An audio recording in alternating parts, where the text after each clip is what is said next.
You're listening to What She Said, a podcast for creatives and new bloggers hosted by me, Lucy Sharif, a freelance journalist and blogger living in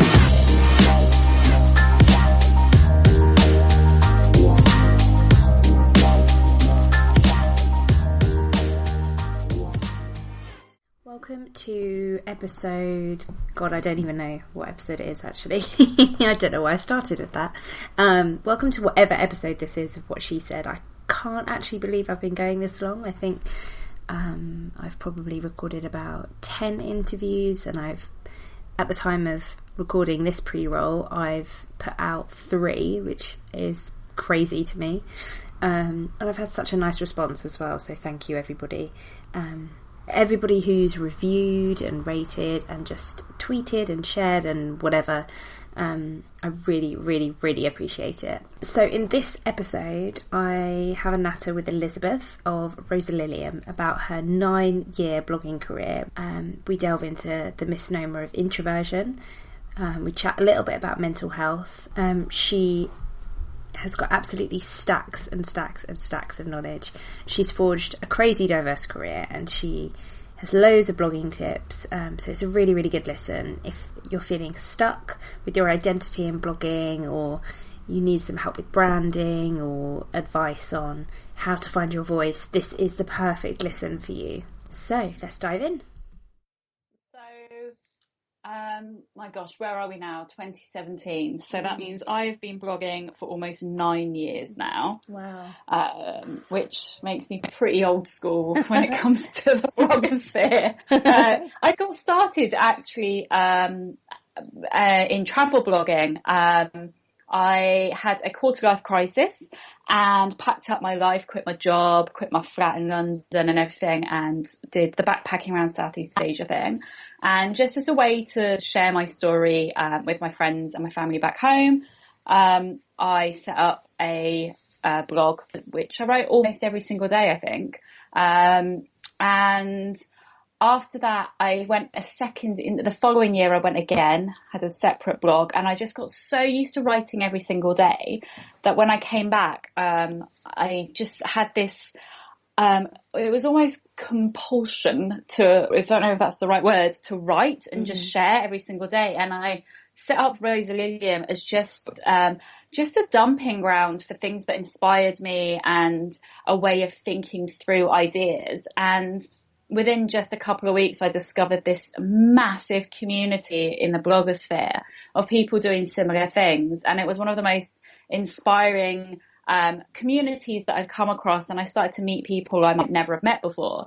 And within a year or so, I got my first paid blogging job, and I was writing for another website. And I realized, this is actually a career, this is a business, this is an opportunity, and a lifestyle, a professional lifestyle almost. And it kind of marries up some of the things that I love doing. So it kind of happened out of a necessity to make sure that my parents weren't worried about me as I was traveling, and then just pure addiction to sharing my story, as narcissistic as that might sound.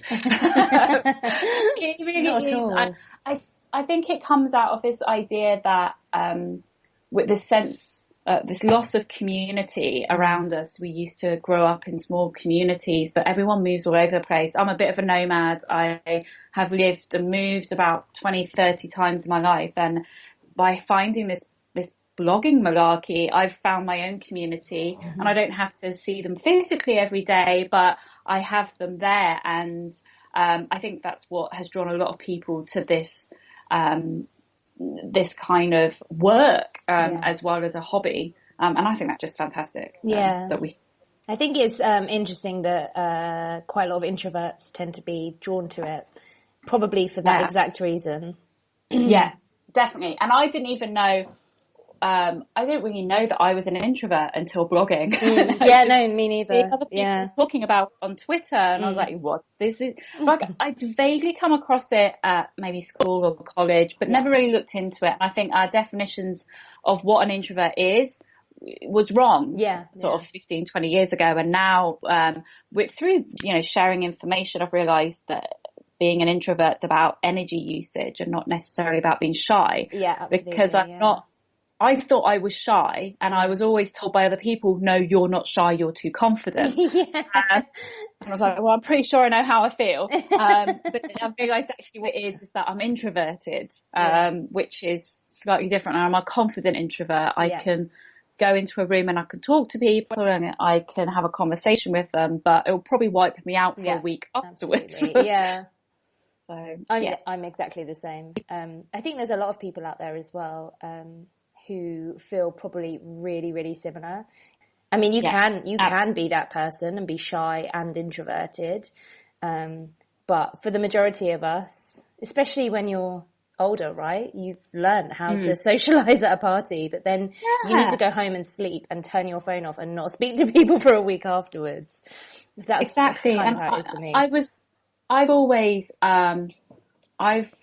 I've never been quiet, I guess is the best way of putting it. I've never been quiet. I've always been a loud and a big personality, and I can what someone say to me, someone once said I could hold the room, I guess, and that came out of I had a background in drama and in theatre and the performing arts, and I guess I was interested in the idea of characters and telling stories. And maybe that feeds into what I'm doing now with blogging. But, you know, in my past, I was quite confident going on stage, and I am. I can walk onto a stage and I feel very comfortable. I do a lot of public speaking, and I gain so much satisfaction out of that by being able to share knowledge and to empower people. There's a lot of, again, I think it's to do with energy exchange. And I don't think I necessarily have the answers about it. And it's something I'm really interested in at the moment is this idea around energy and energy exchange. So I can easily walk onto stage. I can walk into a room and run a training session for a few hours, and it will be successful. People will appreciate it. We will connect. They will learn. I'll feel good about it. But the next day, I won't leave my house. I will leave my house. And I've noticed that pattern. I've done it long enough now to notice that this is definitely a thing. Introversion is a thing. But I can still, because of blogging, because of social media, I can still maintain contacts. Yeah. I can still maintain my community. I can still run my business because we have email. And that has given introverts an opportunity that they might not have had before. Yeah. And I think that's something I'm incredibly grateful for, is that I'm able to run a business and be an introvert and still take care of myself at the same time. That probably leads on quite nicely to, I mean, there's so much I want to talk to you about. I've got absolutely stacks and we'll get there. But so I really want to talk to you about mental health, because one of the videos that you shared on YouTube I found really spoke to me quite a lot, because I've had depression and anxiety for most of my life, and you shared a really powerful video about it. And I wondered how blogging has maybe helped enable you to kind of have the job of your dreams without, you know, with lots, because you talk about self-care and self-love a lot. And I wanted to pick your brains on that, really. I think, let's see, by being able to run my own business, I'm able to earn money and work through this journey of grappling with my mental illness. Yeah. And I might not have been able to do that. And I think this is something, this isn't something I've talked about yet publicly, and I don't think it's spoken about very much, is the financial impact of suffering with a mental illness. And when someone is going through a mental health episode of some sort, whether it's depression or anxiety, bipolar disorder, addiction, or so many different things, it is often you're not able to work. You cannot function. That's the whole point of a mental illness, is you do not function like you might not with a physical illness. But because of the stigma and the lack of understanding at society at large, there isn't necessarily the support networks to help you with that. And what I experienced was periods of unemployment and being unable to work and support myself when I was going through depressive episodes. And that has had repercussions for years, and I'm still feeling some of those repercussions. And, you know, things like debt, the amount of debt that people with depression can get into because they're not able to work and they still have responsibilities, etc. And what I found with my business and with blogging and any kind of digital business actually is that I was able to start creating a livelihood for myself that didn't rely on me being physically present at all times or sticking to a schedule. I think I would be way more successful if I stuck to a schedule. I think that would definitely help. But I'm aware that if I want to live a healthy lifestyle, I have to prioritize lots of different things. And by having the opportunity to run my own business means I can take care of myself when I need to, and some things still work. That's not to say I've figured it out completely, and I haven't. And I do have the support of a partner right now. So I think that's important to point out. I have a fiance, and he has supported me at times as well. And I feel so much for anyone who's on their own going through any kind of mental health episodes and they're not able to work, because it is horrendous if you don't have that support. I think we're lucky that at this point in time that we can create income streams that don't rely on us being physically healthy or present at all times. I can run my business from my bed if I need to. I can take my laptop into my bed. I can sleep when I need to. And I wouldn't be able to do that if I was in a 9-to-5 job. Yeah. If I was working in, say, marketing at an agency in the city, I would be expected to be there at least 9 till 6, Monday to Friday. And there might be days when I can't cope with that. We haven't quite got to a point in our society where it's deemed acceptable to take mental health days off. Yeah. You can have sicky days if you're poorly, if you're physically unwell. But it's kind of difficult to explain to line management when you are mentally ill. Yeah. You need a day off because you're mentally sick. Yeah. I don't think we even have the vocabulary to communicate that within a corporate sphere. And I think there are campaigns and there is a lot more awareness than there used to be, but we're definitely not there. And trying to unpick that and make it changes there, I think will take time. But what I quickly discovered was that I need to work around what I can do. Yeah. I know my limitations, and it was almost out of necessity that the video that you referred to was, and it still is, one of the hardest things I've ever shared publicly. I still carry an element of shame around it, and I know objectively I shouldn't, and that's why I shared it. Was the objective side of me knew it was important to share with others, to connect and share a story and perspective. But the personal part of me, because there's so much meaning and pain surrounding it, is still quite embarrassed about what I've been through. Yeah. I think that'll take time for me to deal with. There are times I still want to delete that video. Really? Yeah, it's really hard. It's really hard to accept that I went through that. I guess I still carry that shame and feeling of weakness, and I never want to be seen as weak. Yeah. And again, the stigma is just there, and I think and maybe this is another issue in society, is the idea of the kind of hero narrative around illnesses, that you get an illness and you get over it and you're brave and you're a hero over it. And it's a very definitive kind of start and finish narrative. But I don't think illness is like that, especially mental illness. You don't get depression, work through it like a brave soldier, get over it, and you're a hero. Yeah, absolutely. It's not like that. it's cyclical, It's for and for life, many isn't it, Maddie? people, they will have it again and again. Mm. So it's a process of learning to cope with something that might come back again. Some people have one-off episodes, and that's great, and I'm so pleased that they're able to work through it, and good for them. But some people don't, and so there's a constant struggle, I guess, and grappling and figuring out mechanisms in which to cope with what has come before and what might come again in the future, and how to deal with it or cope with it or do things differently. What are your, because you cover a really wide range of topics, what are your favourite topics to explore? Oh, that's a good question.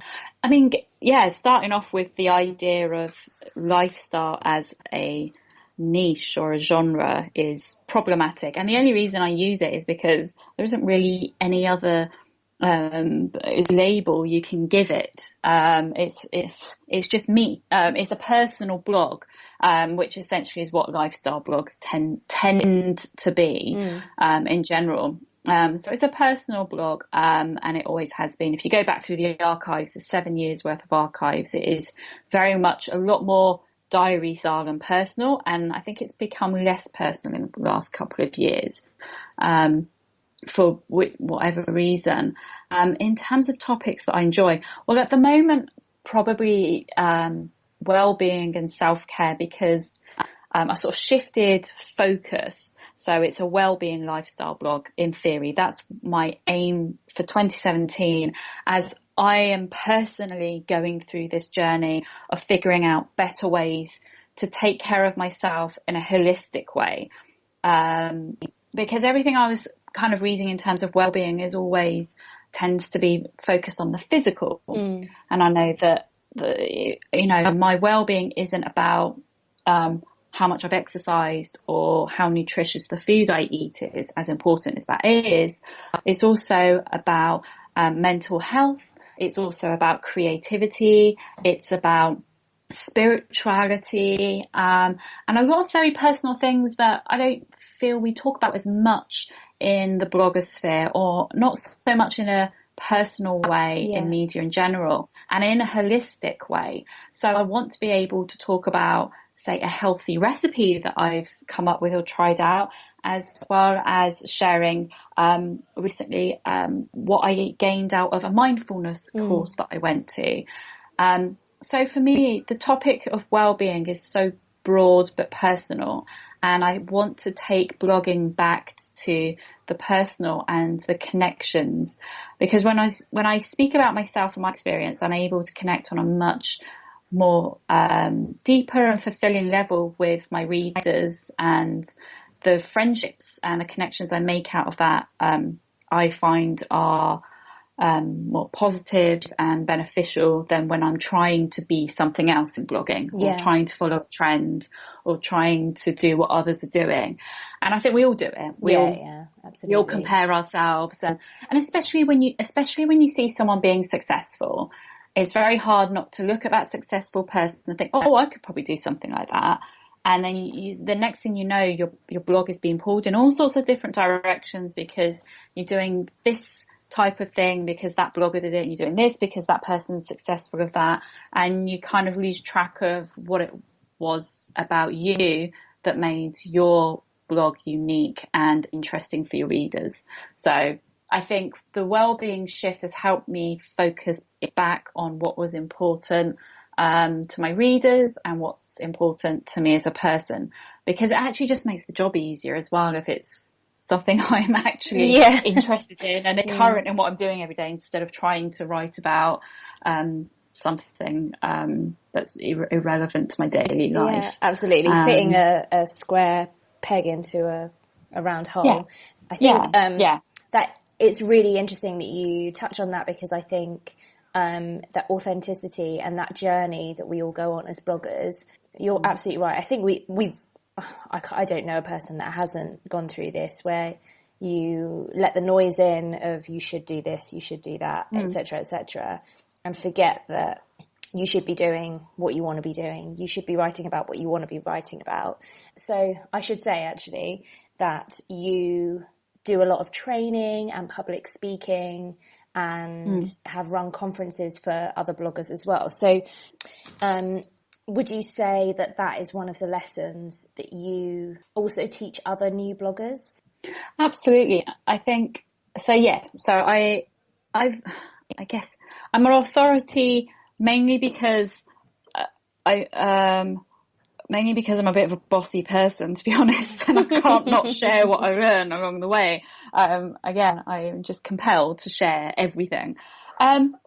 Yeah, so I started Blognix, which was the blogging conference in 2013, mainly out of a necessity because there wasn't anything for me to go to. A lot of the blogging conferences at the time were for parenting, mummy bloggers, parenting bloggers. And I, don't have children, yet. And I felt like, there wasn't really something for us that sort of fell in the middle, and there were a few travel blogging. I just didn't fit the niche, and I wanted there to be something for us lost souls in the wide lifestyle ocean of bloggers. And then so I just did it for, like, I was like, it was just my usual, everything that I've done in my career. I've normally gone on Twitter going, we should do this, and everyone's like, yeah, that's a really good idea, and then the next thing I know, I'm doing it. And my fiance keeps telling me off for doing that. He's like, stop organising things. We've got other things to do with our life. That's why I have so many blogs and websites, because I start things. I really need to tone it down. So it was out of it. There's more now, in terms of blogging events, workshops, and conferences, large and small, and that's great. I since gained the confidence to actually tweet Brit mums a couple of years ago and say, would the fact I haven't had a child prevent me from coming to your conference? And they replied, obviously, no, please come. So don't let that stop you going. If you're interested in blogging or anything for that matter, you don't have to fall within that niche to attend the conference. In hindsight, it was silly. I should have just gone. That probably said more about me than the organisers. I would have done the same. I did. We did make a joke about it. The first Brit Mums I went to, I have quite a few mummy blogger friends now, and it was great. I met a whole group of bloggers that I'd never really met before, but they did all sort of, take the piss, really. You were on a panel with Mother Pucker, weren't you? Yes, exactly. I remember you saying. Yeah, that was really interesting. I've done lots of public speaking. It kind of happened by accident, but the feedback's been good so far. And I think it comes from a place that I am generous with my knowledge. So I don't feel the need to be overly competitive and keep everything to myself. I'm happy to share with everyone, because I think that that there's a saying that a rising tide lifts all ships, or something like that. And I believe that we're only as strong as the community around us. And by empowering the bloggers around me, I'm empowering myself. Like, we're only going to get better as an industry if we all get better. So there's no need to be secretive and keep all the knowledge to ourselves. I'm happy to just share, let's believe in an abundance of knowledge sharing. Oh gosh, I've gone on a tangent so much. What was the question? No, you haven't gone on a tangent at all. I asked a really, really long and rambling question, which it was about authenticity. Yeah. And is that a lesson that you find? I guess, yes, with newer bloggers, I think there is a lot of noise out there telling them they have to do something a certain way, which I think can really hold people back. Yeah, and I'm a big believer in life in general as a human being. Just do whatever the fuck you want. Like, seriously. Agreed. If you try to please everyone in life, you will please absolutely no one. Yeah. And that can be applied to blogging or relationships or the workplace, anything. And like authenticity, I think, unfortunately, the word's been overused and in the wrong place. So it's lost a bit of its meaning in recent years. Thanks a lot, kinfolk and darling or whatever. I'm about to publish a blog post about authenticity. Yeah, I agree. I do some blog coaching as well, and I agree. The number one gripe in fact, I'd say almost every single one that I've spoken to, blogger, struggles with is their identity. And so this would be my advice. This would be like, if anyone takes anything away from what I'm saying today, my number one advice is, if you're struggling with authenticity, or you're struggling with a niche or what to write about or anything like that, switch it the other way round. I think a lot of us find it hard to talk about ourselves. So switch the question or switch the perspective and think to yourself, what do you want to be known as? And I think when you think, what do I want to be known as? You think about the perception and who you really are. Like, come from the outside in, if that makes sense. Yeah. So I know what's important to me, but I almost take it for granted. Yeah. So I've always been the agony aunt. Even when I was at school, when I was 12 years old, I was the girl that everyone would be like, oh, can I speak to you? Oh, I've got problems. Everyone. I was like the one everyone trusted with all their secrets. So I was the one sorting everyone else's problems out. And now here we are today. I'm in my 30s and I'm the agony aunt for Blogosphere magazine. You know, like, I've just constantly been solving people's problems. That's kind of my thing. Yeah. But I just take it for granted because I just like being helpful. And I never actually thought that was a particular angle or something to share. It's only through a lot of work and intentional work on myself and my blog and my online identity that I've realised how I want to be known is I want to be helpful. I want to be the person that empowers people, that shares useful, deep knowledge, whether that's how to blog or how to practice self-care. And it's kind of finding that balance between how you want to be known, what you want to be known as, and who you really are, and sort of marrying those two things up. You can't suddenly say to yourself, if I ask you what you want to be known as, and you're like, I want to be the next Brad Pitt, that ain't gonna, and you're not Brad Pitt, that ain't gonna work, is it? But if it's resonating with who you are, that's what I mean. You can't just, make up who you want to be, because I'm sure we'd all love to be the next Zoella, She's doing excellent. But if you're not Zoella, it ain't gonna work. Yeah. And I see this so much when watching YouTube videos, is the number of young ladies trying to speak like Zoella, trying to create the exact kind of content as Zoella. And so if you're not being authentic, people will know something's not right. But just start blogging, just writing, try things out, experiment with different types of content, different topics, different themes, and see what resonates with you and your audience. And the things that you enjoy sharing and the things that they enjoy reading, that will be your niche. Yeah. For me, I believe in slow and steady wins the race. Yeah, so, agreed. I might not be Zoella right now, but one can always... Agreed. Yeah, I completely agree with everything you just said. And probably on that topic as well, themes that, problems that you get asked to solve as in your capacity as agony aunt and as a blogger coach, and just as you really, what are because I imagine there's probably tropes, isn't there, that repeat themselves.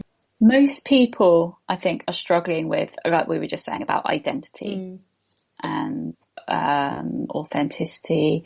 Should I have a niche? Should or shouldn't have a niche?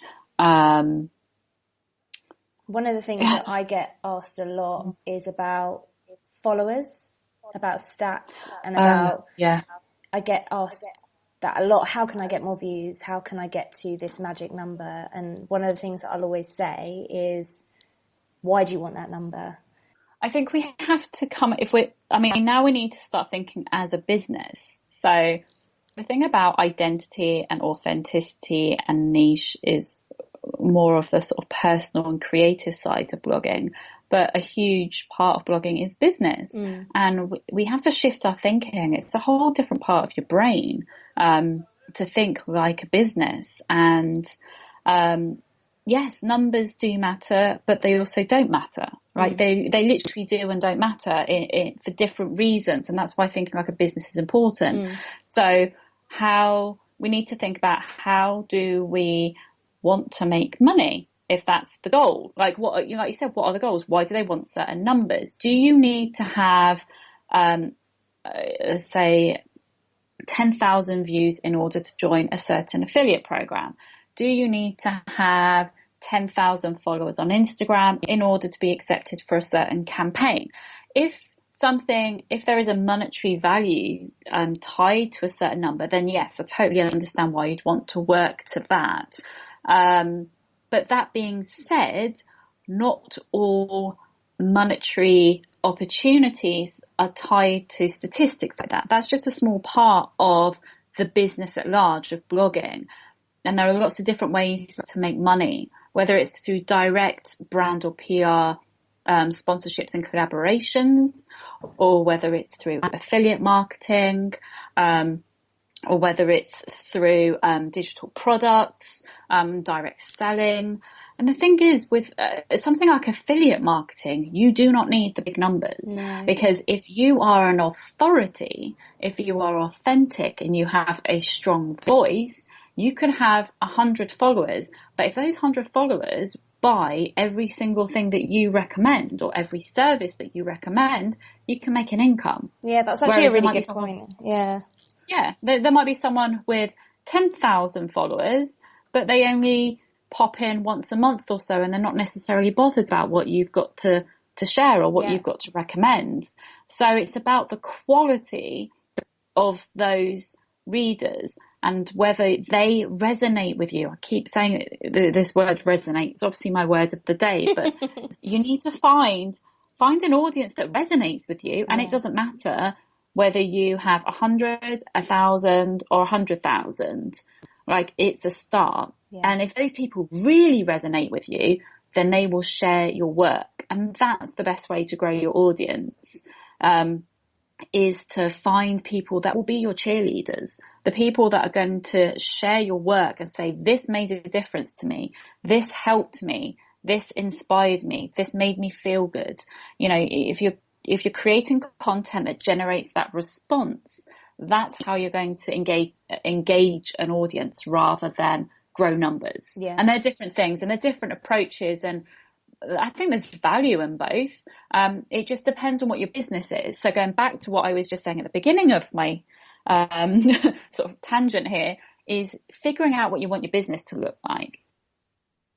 I think if you're going to start thinking about things like numbers and opportunities, you need to be able to spend a good amount of time working on what you want your business to look like. What does success mean to you? What are the different kinds of business models and structures that others in the industry are using, and what would be most appropriate for you? The people that are struggling in blogging are the ones that don't have that kind of focus. Yeah. That are being pulled in all sorts of different directions because they see someone doing this, someone doing that, doing this, and they're almost sort of losing themselves again on what matters to them and what that success will be. And I know that you're really interested in professionalism in our trade as content creators, and raising that professionalism and making sure we're, all held accountable. So I wonder what your thinking is around how we can raise our game, how we can all hold ourselves accountable, however big or small, or, whether we've got 100 followers or 1,000 followers or 100,000 followers, whether you've been on a press trip or not, how can we hold ourselves accountable to maintaining the professionalism? I think, well, first of all, I think that in any industry, you're just going to have some people that behave unethically. And that sucks. Like, it really does. Especially when you're a new industry. So, you can take the oldest industries like, say, accounting or law, and they have lots of structures and accountability and, say, unions and professional organizations that help keep their members in check. And they have codes of conduct and ethics and constant professional development opportunities. But there will still be the odd person that behaves badly and potentially damages the reputation of the entire industry. However, because blogging is so new, content creation, digital influencers, whatever we want to call it, because it's still relatively new as an industry, for many businesses that are dipping their toe into, say, digital marketing, if they get burnt once, it can, and it has done, just put them off permanently. In terms of ethics, it is something that I am so sort of passionate about and interested in, and I wrote a code of ethics a couple of years ago on my Blognix site. I've made a video about it, discussing it, but ethics is kind of boring to a lot of people, so it's really hard to engage people in that conversation, because it's like, oh, it doesn't matter to me, it doesn't include me, it's not relevant to me.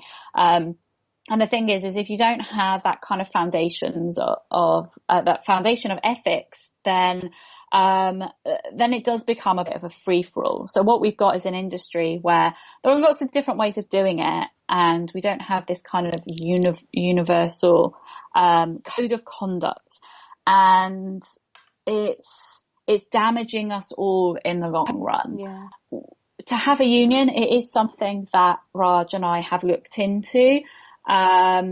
And there's quite a lot that goes into a union, because a union is still a legal entity, and there's legislation around it. And just to interject, Raj is Elizabeth's fiance. Yes. Oh, yeah. Sorry, I just assume everyone knows him. So Raj is my other half. His background's in finance and accounting. And he's actually now got a business that specialises in accounting for bloggers, content creators, freelancers, and small creative businesses. And that has come out of spending time, like me dragging him to events with me, poor guy, and just to having conversations and realizing that most of us have absolutely no idea what we're doing when it comes to money. And then I think a couple of people are like, oh, Raj, you do accounting. Can you sort mine out? And including again, me, it's just including you. So and he is, if anyone's ever met him, he's just the nicest person. He gives really great hugs. And I'm pretty sure people prefer him to me. Which content, take photos, using them in advertising campaigns, and refusing to pay for it. And the response I received from them was, well, other bloggers were fine with it, which is unacceptable. Yeah, completely. Sorry, you don't break the law because a couple of other people were fine with it. I'm sorry. The law's the law. Yeah, that's not only unprofessional, it's illegal. Yeah. And it's that education aspect of blogging that I feel we could do with sharing our expertise. Those of us that have been doing this for years could and should really be sharing what we do and how we run our business. And there is, at the top level of blogging, I feel like there's still a lot of secrecy. Yeah. And I think that's a real shame. I think that it would be nice to see more of the top level bloggers share a bit more of the inside knowledge that they have on how they run their business, because they really could help a lot of the newer bloggers. And, you know, if we share the knowledge, we're just going to be better as an industry. I completely agree. It's a tricky one, and it's a shame that we aren't sharing as much as we could. Yeah. There's a lot of blog posts that go around on how to do SEO, but there's not enough blog posts going around about how to actually run your business, or how to deal with conflict, in, you know, business conflict. I mean, we're starting to see more agencies pop up and management for bloggers being assigned to management, and I think that's incredibly interesting of it. Yeah, I would agree. Which takes us quite neatly onto where can we find you on social media, and what projects are you working on at the moment? I was wondering if Blognix is something that you can talk about, if you're doing it, or... Well, at the moment, Blognix is on hold because I've got to organise a wedding. Oh, yes. I probably should get married. Raj and I have been together 7 years now, so I'll give it a go. I'll give this a go. Yes, so online I am Rosa Lilliam, which is a ridiculously unusual and hard to spell name. I came up with it before I understood branding, so apologies. I love it that people sometimes email you Rosa just thinking that you're Rosa Yeah. and that your last name's Lilliam. Dear Rosa. No, that's not my name at all. Yeah, so I am Rosa Lilliam everywhere online. So the things that I've got coming up, the things that I want to be concentrating on this year is doing more of the one-to-ones, so the blog coaching. So I've been doing it informally, so to speak. I get quite a few emails and I set it up, and I've kind of come up with a process that I really enjoy doing. So that's something that I want to be launching in the next sort of month or so, is doing more one-to-one blog coaching or digital business coaching, I guess. Yeah. Everything will be on rosalilliam.com. That's my blog, that's my online home, and absolutely everything is on there. But by all means, like in between any of that, anyone that wants to get in touch or ask questions, give me a tweet. Thanks for listening to What She Said. And if you like this episode or any of the other episodes, please think about giving me a lovely rating on iTunes. I really appreciate it. If you want to connect with me, head over to my blog, wanderloose.com, or hit me up on Twitter, Instagram, or Pinterest, where I'm at wanderlooseblog.